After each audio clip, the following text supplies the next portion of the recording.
네, 다시 한번 앞뒤 양옆에 인사합니다. 잘 오셨습니다.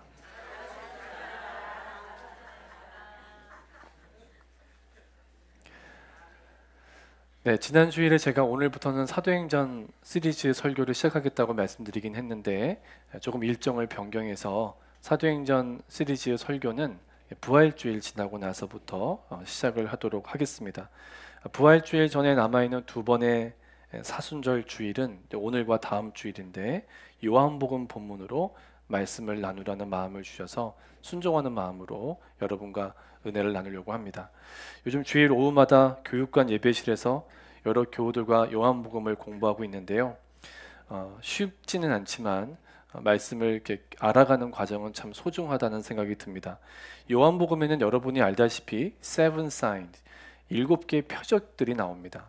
그 7개의 표적들은 예수님이 누구신지를 가리키고 알려주는 중요한 상징들이죠. 근데 seven signs만 나오는 게 아니라 seven dialogues, 7개의 대화도 나옵니다. 이 7개의 대화를 공부하는 건 참 의미가 있는데요. 요한복음 속에 7번의 대화들은 7가지의 표적들처럼 예수님이 누구신지를 알게 해줄 뿐 아니라 예수님이 한 사람 한 사람을 어떻게 만나주시고 또 구원의 길로 이끄시는지를 배울 수 있는 아주 소중한 이야기들입니다. 우리의 이야기이기도 하고, 제가 부산에서 부목사 생활을 할 때 부산 아시아드 경기장에 2006년도에 프랭클린 그레함 목사님이 오셔서 이 전도 집회를 할 때 요한복음에 나오는 이야기들로 전도 메시지를 전달하는 걸 들으면서 참 은혜 받았던 기억이 납니다. 이 모든 그 성경 내용이 물론 다 은혜가 되지만 예수님이 어떤 사람들을 만나 주시고 또 그들을 구원하시는 과정을 본다는 것은 우리의 이야기이기도 하기 때문에 참 행복하고 또 유익하고 감사한 것 같습니다. 자, 오늘 7번의 대화 중에서도 요한복음 3장에 나오는 예수님과 니고데모의 대화 이야기를 함께 좀 나누려고 합니다. 이 대화의 내용이 사순절을 보내는 우리에게는 정말 유익한 메시지이기 때문입니다. 성경은 니고데모라고 하는 사람에 대해서 이렇게 소개합니다. 요한복음 3장 1절입니다. 그런데 바리새인 중에 니고데모라는 사람이 있으니 유대인의 지도자라. 니고데모는 무엇보다 바리새인이었습니다. 이 바리새인이라는 말이 가장 정확한 프로필 내용일 텐데요. 바리새라는 말은 히브리어 파리시에서 왔습니다. 히브리어를 소리나는 대로 음역한 거죠. 바리새는. 자, 그 의미는 분리하다, 구별하다, 떼어놓다입니다. 그러니 여러분이 성경에서 바리새인이라는 단어를 보실 때는 분리되는 거, 구별되는 거, 떼어놓는 거, 이것과 연관이 있구나 라고 이해하시면 됩니다. 바리새인은 다른 사람들과 자기 자신을 따로 떼어 분리시켜서 스스로를 구별한 사람들이라고 이해하시면 됩니다. 이유는 하나입니다. 정말 하나님의 말씀대로 살아보기 위해서였습니다. 여러분 인생에 어떤 기간이나 혹은 어떤 시간들을 하나님께만 순종하기로 결정하고 정말 다른 것 다 뒤로 밀어놓고 말씀에만 순종해 보리라 하고 결정해 보신 일이 있으신지 모르겠습니다. 이렇게 단기간이나 어떤 시간들만 가지고도 그렇게 하기 쉽지 않은데 바리새인들은 자신의 평생 율법을 지키기로, 철저히 지키기로 결심하고 몸부림을 쳤던 사람들입니다. 이 바리새파가 형성된 동기는 너무나 많은 유대민족의 환란 속에서 여러분도 알다시피 헬라 제국이나 로마나 또는 그 앞에 아수르나 바빌로니아처럼 이스라엘 민족이 수많은 이민족들의 침입을 받고 또 지배를 당하지 않습니까? 그렇게 수많은 고난을 당하는 이유는 율법의 말씀을 순종하지 않았기 때문이다. 이렇게 유대인들은 인식을 한 거죠. 그래서 바리새파 사람들은 우리 이러지 말고 하나님의 말씀 잊지 말고 율법대로 순종하자. 이런 순수한 동기를 가지고 바리새파라는 종교적 분파를 형성했던 것이죠. 한마디로 말씀대로만 살자고 모인 사람들이 바로 바리새파입니다. 동기가 순수했지만 예수님 당시에 와서는 대부분 변질이 됩니다. 왜 그럴까요? 왜 사람은 순수한 동기로 시작했는데 결국 변질이 되고 말까요? 하나님만 바라봤던 사람이 어느새 자기만 바라보기 때문인 것 같습니다. 여러분도 오늘 주일날 오셨는데 주일은 아무 일도 안 하는 날이 아니라 하나님만 바라보는 날입니다. 여러분의 시선과 마음의 중심이 하나님을 바라보며 행복과 기쁨과 평안을 회복하시기를 축복합니다. 자, 변질이 돼버린 바리새인들, 이 사람들은 교만과 위선의 아이콘이 되어버리고 말았습니다. 왜 그럴까요? 자기 행위가 자랑이 됐기 때문입니다. 자신의 종교적 행위와 열심이 사람들에게 자랑할 만한 것이 되었고 그것이 자기들의 공로가 되었기 때문입니다. 여러분, 우리가 하나님 앞에 어떤 행위를 한들 그게 하나님의 앞에서 공로가 될 수 있겠습니까? 우리는 은혜로만 살아가지 않습니까? 처음에는 은혜로 시작한 사람도 공로로 끝날 수 있다는 게 참 두렵게 느껴집니다. 요즘에도 나름 교회 열심히 다니는 사람들 중에도 이렇게 자기의 종교적 열심과 행위를 자랑하는 바리새인적 영성을 가진 사람들이 생각보다 많습니다. 그래도 니고데모는 변질되지 않으려고 애썼던 것 같고 순수함을 지키려 했던 얼마 남지 않은 바리새인 중에 한 사람이었던 걸로 보입니다. 그렇지 않았다면 예수님을 찾아오지도 않았겠죠. 하지만 어쨌든 그는 교회는 다니지만 예수님 안에는 있지 못했던 사람이고 종교인이었지만 누구보다 종교심이 많았지만 그리스도인은 아닌 사람이었습니다. 겉으로 보기엔 전혀 문제가 없었죠. 하지만 그는 종교인이었고 그 종교인 니고데모 안에는 풀리지 않는 영적 문제가 있었습니다. 정말 다행인 건 니고데모가 이 문제를 가지고 예수님께 왔다는 겁니다. 제가 늘 말씀드리지만 우리가 제일 잘한 건 오늘 교회 나온 겁니다. 여러분 교회 나오신 거 축복합니다. 하지만 막상 예수님을 찾아온 니고데모는 처음부터 속마음을 털어놓지 못해요. 그래도 예수님은 그의 속마음을 아셨을까요? 모르셨을까요? 다 아셨죠. 그가 걸어오는 순간부터 다 그를 보고 계셨을 겁니다. 그래서 말을 돌리지 않으세요. 직선적으로 대답을 하십니다. 요한복음 3장 3절입니다. 같이 함께 읽을게요. 시작. 예수께서 대답하여 이르시되 진실로 진실로 내게 이르노니 사람이 거듭나지 아니하면 하나님의 나라를 볼 수 없느니라. 아멘. 사람이 거듭나지 않으면 하나님의 나라를 볼 수 없다. 예수님의 이 대답은 니고데모 안에 도무지 풀리지 않았던 그 영적 문제에 대한 가장 정확한 대답이었습니다. 아무리 종교 생활을 열심히 해도 도무지 이 답답함이 풀리지 않았던 이 니고데모에게 가장 필요한 해답이었죠. 하지만 니고데모는 예수님의 이 대답을 이해하지 못합니다. 니고데모는요, 당시 유대인들이 갖고 있었던 세계관 안에 갇혀 있었던 사람입니다. 우리도 그렇지 않습니까? 예수 믿기 이전에는 이전에 살던 거, 배웠던 거, 경험했던 거, 그게 나를 지배해 왔습니다.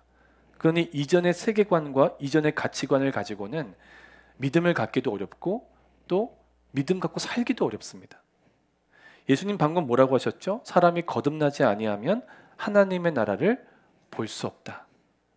자, 우선 니고데모는 하나님의 나라라는 이 말에 딱 걸려버립니다. 유대인들에게 하나님의 나라라고 말하면 떠올리는 건 딱 한 가지입니다. 언젠가는 이루어질 이스라엘의 회복과 영광입니다. 언젠가 메시아가 짠 하고 나타나서 이스라엘이라는 민족을 정치적으로 회복시켜주고 또 그 옛날 다윗 왕 때, 솔로몬 왕 때의 영광을 다시 재현해 줄 것이다. 우리 민족만. 이게 지금 유대인들도 그렇게 생각하고 있지 않습니까? 이런 사람들이 유대인들입니다. 그러니까 예수님이 말씀하시는 하나님의 나라가 똑같은 표현인데도 이해하지 못했던 거죠. 여러분, 복음이라는 말이 기쁜 소식 아닙니까? 복된 소식. 근데 예수 믿기 이전에 여러분한테 복음은 무엇이었습니까? 썩어질 것들이었죠. 그러나 이제는 썩지 아니할 영원한 하나님이 여러분의 복음이고 여러분의 영원한 기쁨이지 않습니까? 예수님 말씀하시는 하나님의 나라가 무엇인지를 몰랐던 니고데모, 그에게 말씀하시고자 했던 예수님의 하나님 나라는 영원하고 완전한 하나님의 통치와 다스림이었습니다. 죄짓고 사단에게 평생 종노릇하며 끌려가는 사람의 끝은 결국 죽음과 멸망이죠. 하지만 예수님을 구주로 영접하는 사람은 다릅니다. 예수님을 마음에 영접하고 입술로 시인하여 항상 예수님과 동행하며 살아가는 성도들은 죄와 죽음의 권세를 이미 이기신 예수님과 함께 있습니다. 그래서 예수님과 함께 영원한 하나님의 통치와 다스림 가운데 들어가게 되죠. 그 가운데 살아가게 됩니다. 이것이 하나님의 나라입니다.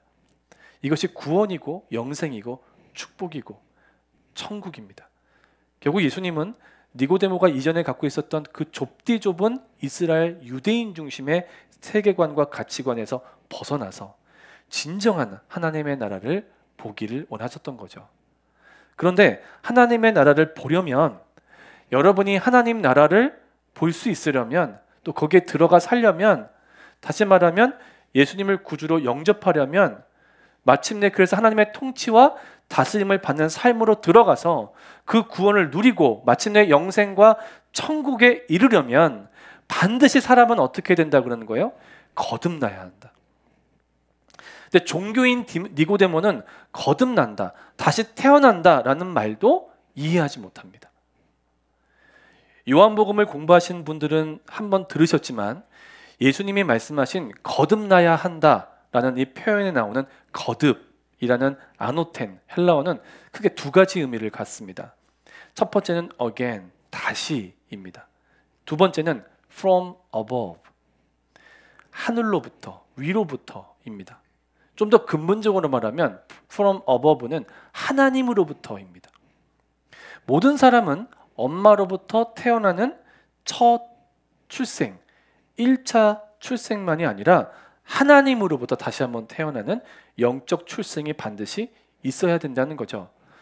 Born again from above, 위로부터 다시 태어난다.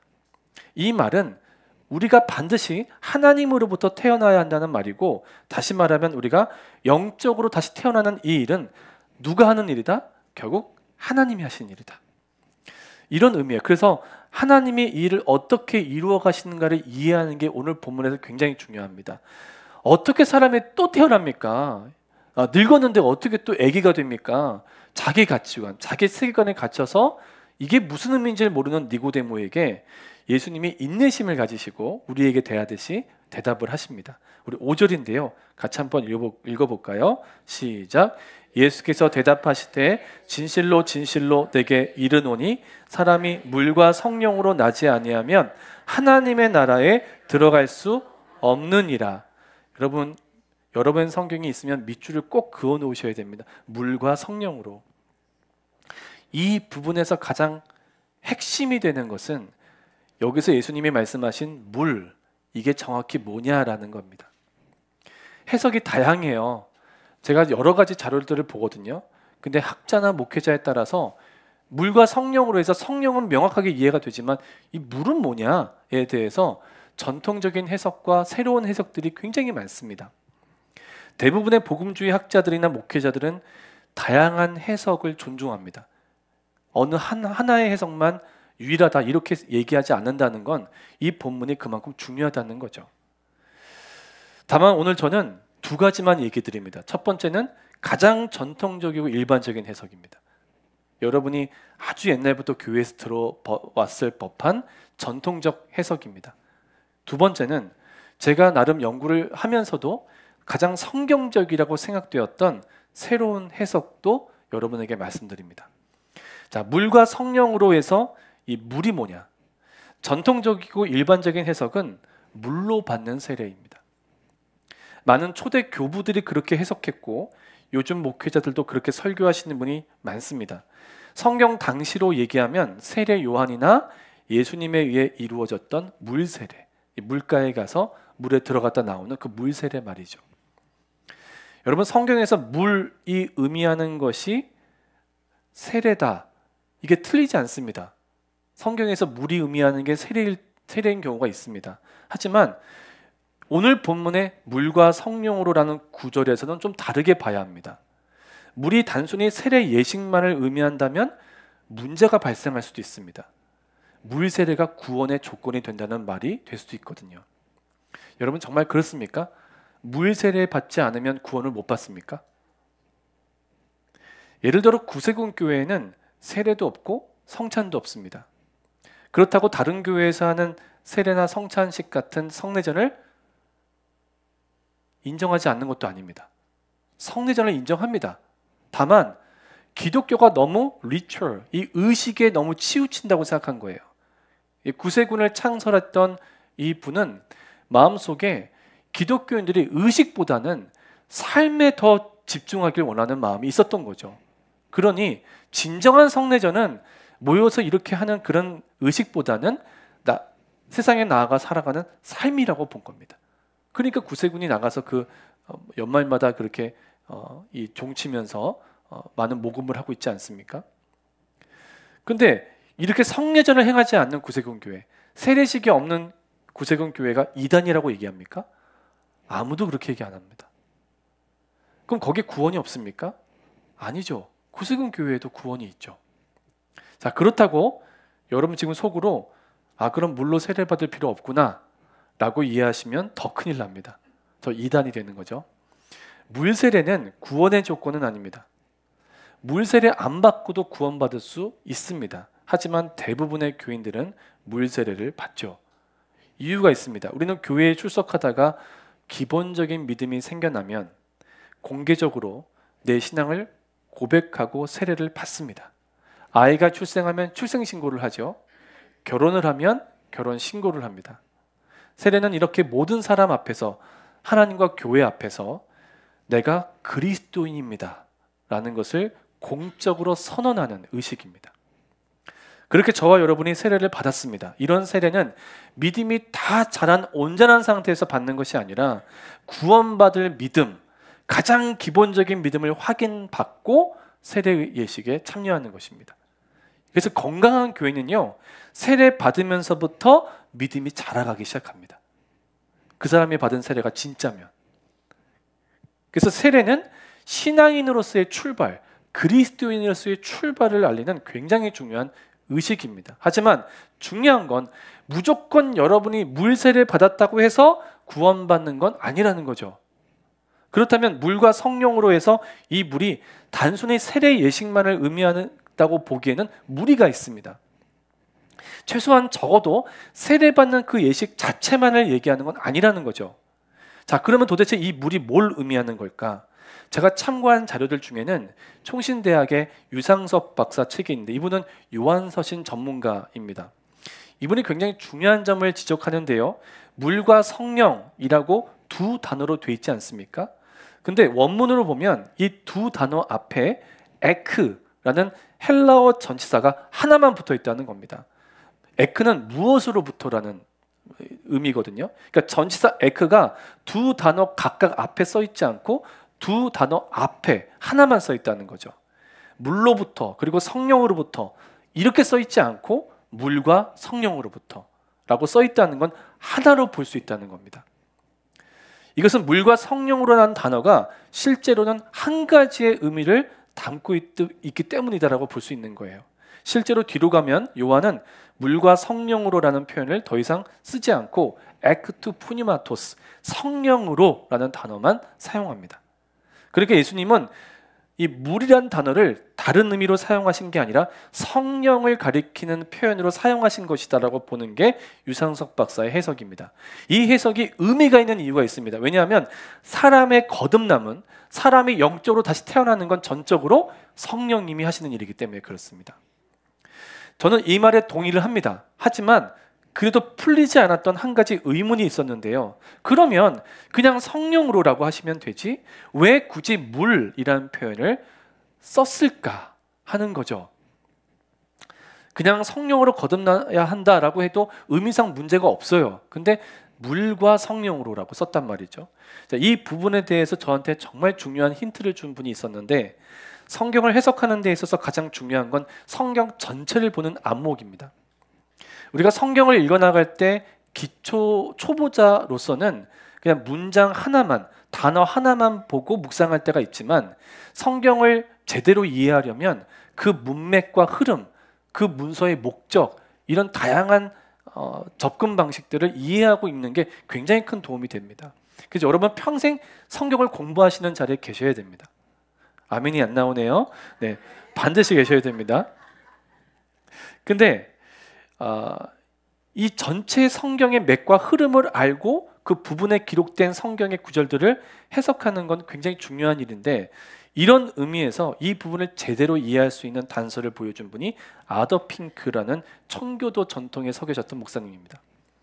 이분은 20세기 초에 미국과 호주에서 활동했던 성경 연구가인데 특히 회개와 거듭남에 대한 관심이 컸던 분입니다. 제가 이분이 쓰신 당신은 진짜 거듭났는가, 이 책을 읽으면서 오늘 말씀에 더 깊이 들어갈 수 있었습니다. 여러분, 보통 물은요, 먹거나 씻는 데 사용됩니다. 성경에서도 목마름을 해결한다든지 씻는 일에 사용됐던 게 물입니다.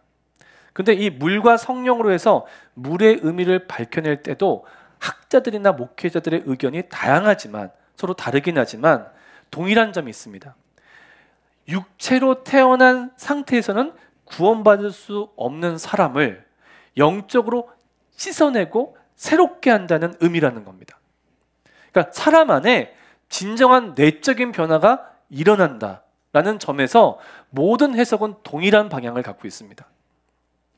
해석은 달라도 본질적 의미가 같다는 얘기인데요. 이 아더 핑크 목사님은 물의 의미를 성경 전체적인 맥락에서 접근해 보려고 합니다. 사람이 다시 태어나는 거, 거듭나는 거, 죄인에서 의인 되는 거, 사단의 종로를 타다가 하나님의 자녀가 되는 거, 이건 본질적 변화거든요. 이게 어떻게 일어나느냐? 사람이 스스로 할 수 없는 일 아니에요. 이게 어떻게 일어나는 거냐? 이게 전적으로 누가 하시는 일이다?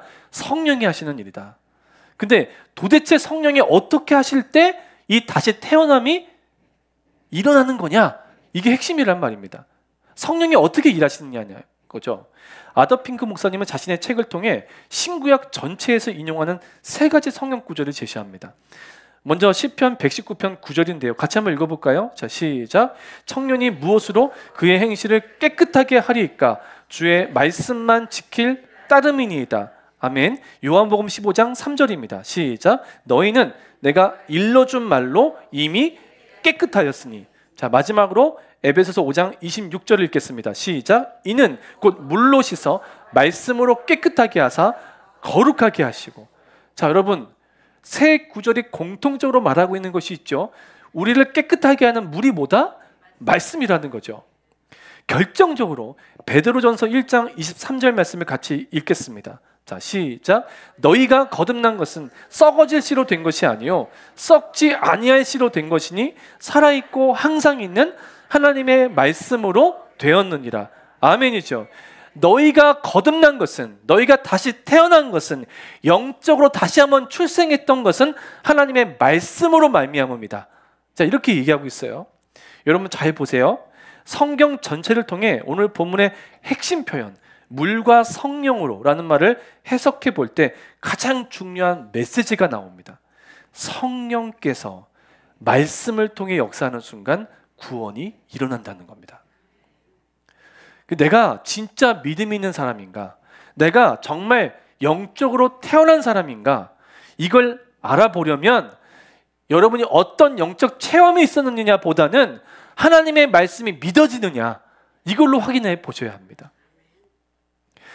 아직은 하나님 말씀이 전체적으로 다 이해되는 거 아니시죠? 하지만 성경에 기록된 하나님의 말씀이 믿어진다면 여러분은 거듭난 것입니다. 성령이 여러분을 통해 역사하신 거고 말씀으로 역사하신 결과이기 때문이죠. 여러분, 영적으로 여러분 태어나잖아요. 그러면 여러분 안에는 하나님의 말씀이 믿어지게 하는 영이 있는 거예요. 사람이 다시 태어나는 일, 즉 죽었던 내용이 다시 살아나는 일이 어떻게 일어나느냐? 성령님에 의해서 하나님의 말씀이 나에게 실제로 믿어지는 순간 일어난다는 거죠. 구약을 보면 하나님이 에스겔 선지자더러 이렇게 외치라고 합니다. 죽은 마른 뼈들을 향해. 에스겔 37장 4절 같이 읽습니다. 시작. 또 내게 이르시기를 너는 이 모든 뼈에게 대언하여 이르기를 너희 마른 뼈들아 여호와의 말씀을 들을지어다. 아멘이죠. 성령이 임재하시는 자리 가운데 항상 말씀이 있습니다. 마른 뼈들아, 이 죽은 자들아, 말씀을 들을지어다. 성경이 선포하고 있는 거죠. 이게 지금 우리가 들어야 할 주님의 음성입니다. 여러분, 이제 여러분 자신에게나 누구에게라도 말씀하실 수 있어야 돼요. 거듭난다는 게 뭐냐? 다시 태어난다는 게 뭐냐? 영적으로 다시 태어난다는 게 무슨 의미냐? 이게 어떻게 가능한 것이냐? 바로 성령이 하시는 일인데, 성령이 진리의 말씀을 통해 역사하실 때 죽었던 영이 다시 살아나는 것이다. 이렇게 대답할 수 있어야 되는 거죠. 그럼 우리는 어떻게 해야 되나요?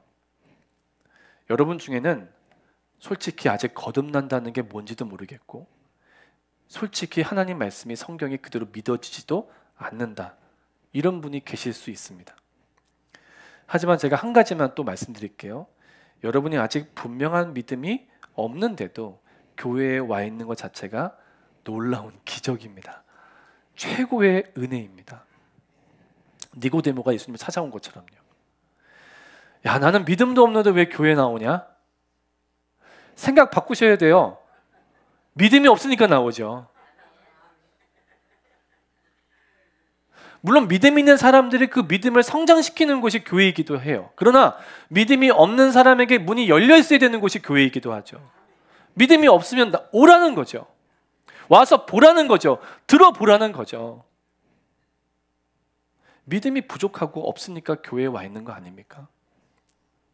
아직 거듭나지 못한 분들은 성령이 말씀을 통해 나에게 역사하실 때 내가 하나님으로부터 영적으로 다시 태어날 수 있다, 이 진리를 분명히 붙잡으셔야 됩니다.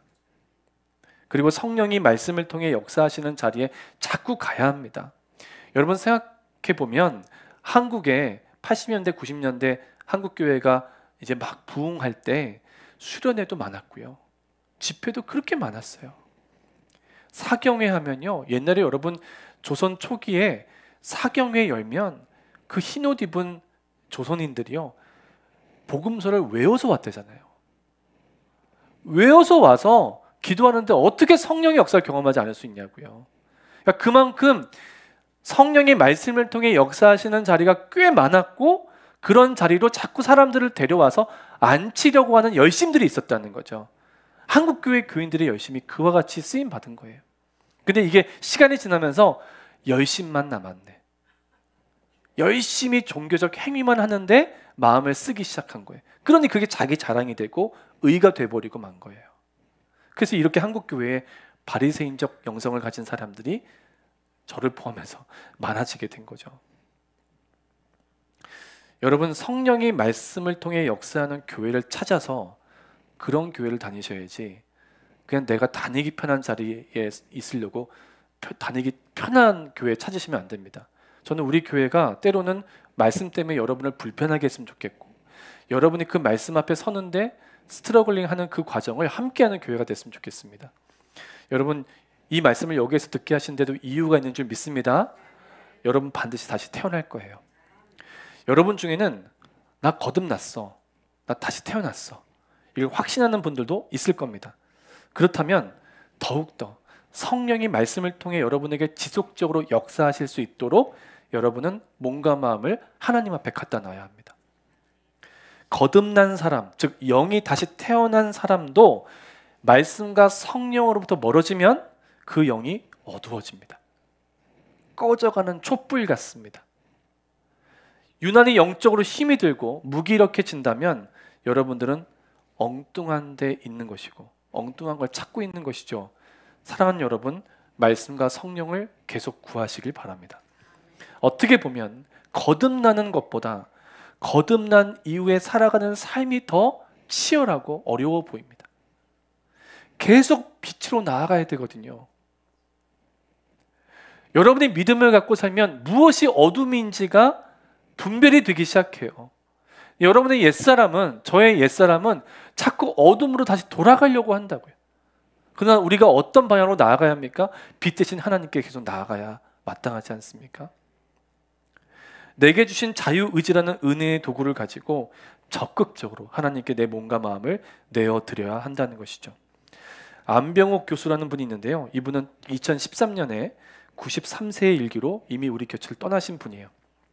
하지만 정말 중요한 메시지들을 많이 남기신 대철학자인데 이분이 남긴 메시지 가운데 아직도 제 마음에 새겨져 있는 내용이 있어요.